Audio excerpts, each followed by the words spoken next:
Vamos falar do Coritiba, que mais uma vez jogou bem, mas novamente acabou perdendo uma partida. Dessa vez foi contra a equipe do Botafogo, 2-0 no Rio de Janeiro. Veja aí.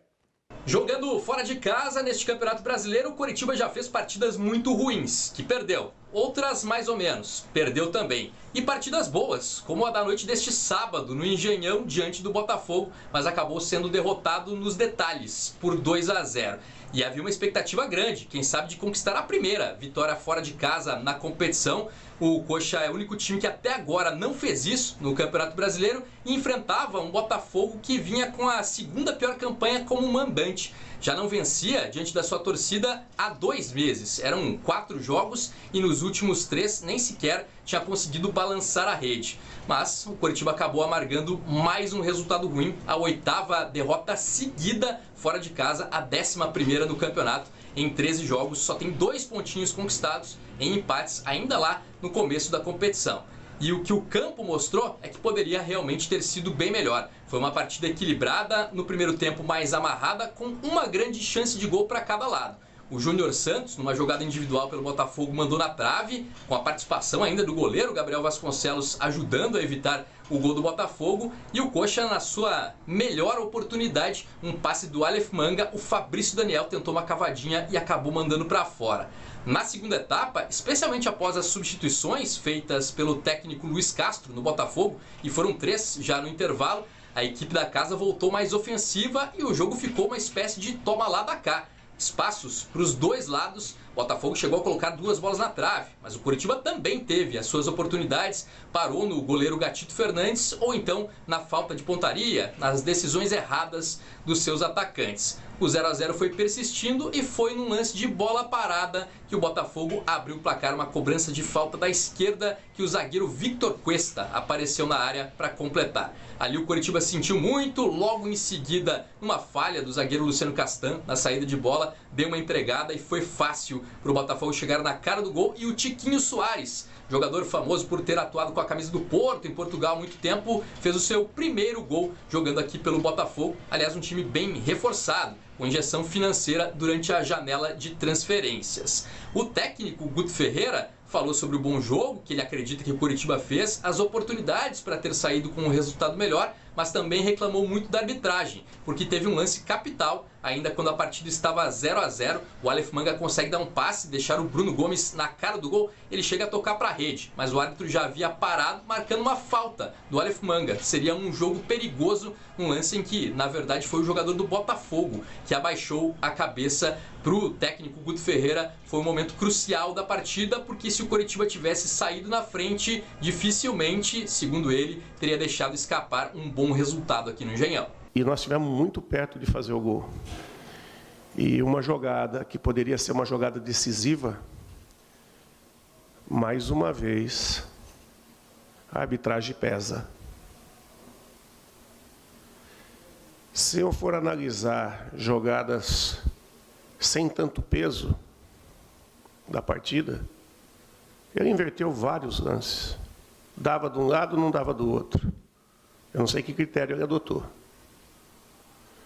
Por exemplo, no primeiro tempo, o meu jogador foi tocado no ar, logo no início do jogo, e desabou.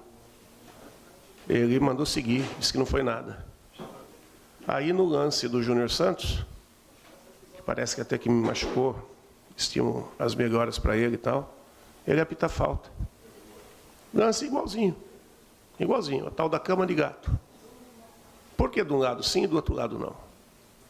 O que ele foi apitar naquele lance que nós fizemos a tabela, que o Bruno entrou sozinho e fez o gol? 1-0 para a gente, naquela altura do jogo, talvez 25 do segundo tempo, 24 do segundo tempo. Meu, do jeito que a gente estava jogando e o Botafogo já entrando no desespero, a gente ia fechar a casinha e não tomava gol mais. Não ia mais tomar gol. E, infelizmente, o gol não surgiu numa jogada deles, né? Surgiu numa bola parada onde nós erramos. Nós tivemos uma falha. Aliás, algumas falhas individuais, infelizmente. São coisas que a gente tem que ajustar. Técnico Guto Ferreira, que após esta derrota para o Botafogo tem 11 dias de intervalo. Até o Coritiba voltar a campo, será apenas na quarta-feira da outra semana, com a responsabilidade de vencer o Ceará no Couto Pereira, já que em casa o Coxa conquista a grande maioria dos pontos que tem até agora no Campeonato Brasileiro, 26 dos 28 que possui na tabela. E ele espera também, neste período, a recuperação de atletas importantes. Pelo menos 5 que estão no departamento médico, o volante capitão William Farias, o zagueiro Henrique, o lateral esquerdo Diego Porfírio, o meia Bosquilha e o atacante Léo Gamalho, quem sabe já à disposição da comissão técnica para um elenco mais encorpado, pensando não só no jogo contra o Ceará, mas nas últimas rodadas do Campeonato Brasileiro, que o Coritiba segue na sua missão de tentar a permanência na Série A. Osmar. Obrigado, Nicolas França. E o Coritiba prejudicado pela arbitragem? Sim. Você sabe, você brinca até que eu sou corporativista com os árbitros, né? Não, brinco não, é verdade, você é mesmo. Não sou não. Eu tenho compreensão, às vezes com os erros arbitrais, que eu acho muito fácil também falar, o juiz roubou, não sei o quê. A verdade é que você passa pano para arbitragem, essa é a verdade. Para os erros de arbitragem. Não, eu não... Eu vou trazer para você... Não fico jogando para torcida aí, para... Eu vou trazer para você uma flanelinha, um paninho limpinho para você passar o pano. Eu tenho compreensão de que é difícil, porque eu acho legal, o árbitro às vezes erra, tudo bem, mas jogador também erra, goleiro toma frango...